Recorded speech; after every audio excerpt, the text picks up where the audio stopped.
প্রয়াত স্বাধীনতা সংগ্রামে বিজয় মোদকের ১১৯তম জন্মদিন উপলক্ষে স্বেচ্ছায় রক্তদান শিবির অনুষ্ঠিত হল শুক্রবার।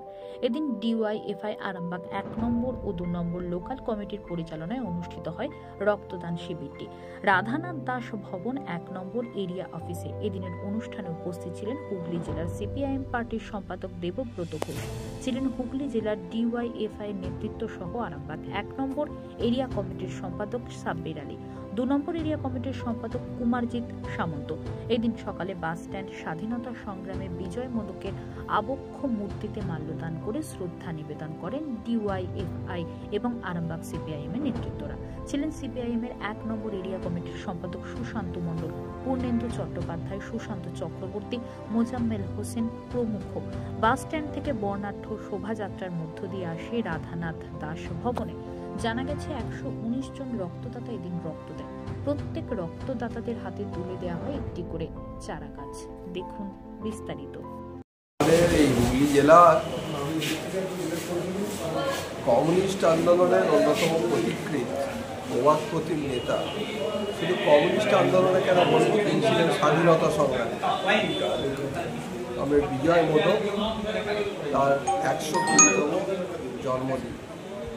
এই জন্মদিবসে প্রতি বছরই আমরা সারা জেলায় নানান কর্মসূচি গ্রহণ করি, আর আরামবাগেও আমাদের প্রতি বছর তাকে স্মরণ করে নানান কর্মসূচি করে, রক্তদান শিবির হয়। সেই অনুষ্ঠানই এখানে অনুষ্ঠিত হচ্ছে। তার পাশাপাশি কি রক্তদান শিবিরের আয়োজন করা হয়েছে? হ্যাঁ, রক্তদান শিবির হচ্ছে, প্রতি বছরই করা হয় রক্তদান শিবির হচ্ছে। আর জেলা জুড়ে আমাদের বিভিন্ন গণসংগঠন, আমাদের পার্টি তাকে স্মরণ করে।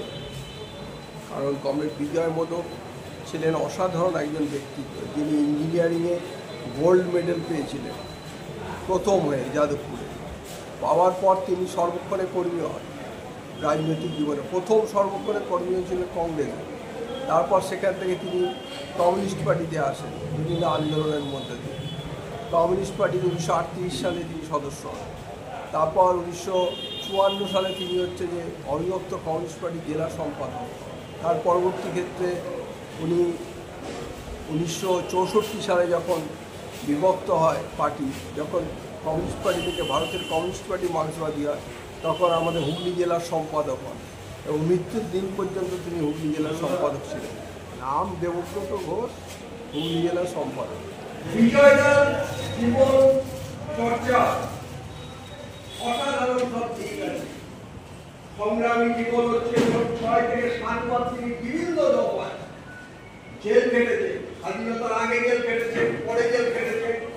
কখনো ব্রিটিশরা জেলে ঢুকিয়েছে, কখনো কংগ্রেসি পুলিশরা জেলে ঢুকিয়েছে। মোট ১১ বছর তার জেল জীবন হচ্ছে, মোট ১১ বছর, তারও বেশি সময় তিনি জেলে কাটিয়েছেন। এবং তিনি গোটা হুগলি জেলা জুড়ে কৃষক আন্দোলনের অভিসংবাদিত নেতা ছিলেন। আরামবাগে ট্যাক্স বৃদ্ধির আন্দোলন থেকে শুরু করে বন্যা রোধ বিরোধী আন্দোলন, দেবাগার আন্দোলন, উচ্ছেদের বিরুদ্ধে আন্দোলন, এই সমস্ত আন্দোলনের নেতৃত্ব দিয়েছিলেন কমরেড বিজয় মোদক। কমরেড বিজয় মোদক শুধু কৃষকদের সংগঠিত করেননি, একই সাথে তিনি শ্রমিক শ্রেণীকেও সংগঠিত করেছেন, শ্রমিক শ্রেণীর নেতৃত্ব দিয়েছিলেন। আমাদের জেলার সবচেয়ে বড় লড়াকু শ্রমিক সংগঠন তৎকালীন হিন্দমোটর প্রথম বিধায়ক হয়েছিলেন কোলাঘাট থেকে। সব সময় তিনি ৩বার হয়েছিলেন হুগলি লোকসভা ক্ষেত্রে, ৮০ জেলা আরামবাগ লোকসভা ক্ষেত্রে। এর আগে আরেকবার দাঁড়িয়েছিলেন, তিনি লড়াই করেছিলেন। উন্নয়নের অন্যতম উপকার এই আরামবাগের উন্নয়নের উপকার। কি অবস্থা ছিল আরামবাগ মহকুমা সেই সময়, তার গতি পরিবর্তন করেছিলেন, যার নাম উল্লেখ করতে হয়, যাকে বাদ দিয়ে হয় না। কমরেড বিজয় মোদক একটা ঐতিহাসিক দিন, প্রবাদপ্রতিম নেতৃত্ব, কৃষক আন্দোলনের সারা পশ্চিমবঙ্গব্যাপী যিনি আলোড়ন তৈরি করেছেন, প্রয়াত স্বাধীনতা সংগ্রামী, আরামবাগের প্রাক্তন সাংসদ, আমাদের হুগলি জেলার রূপকার কমরেড বিজয় মোদক তার 119তম বার্ষিকী এবং 120তম জন্মদিন।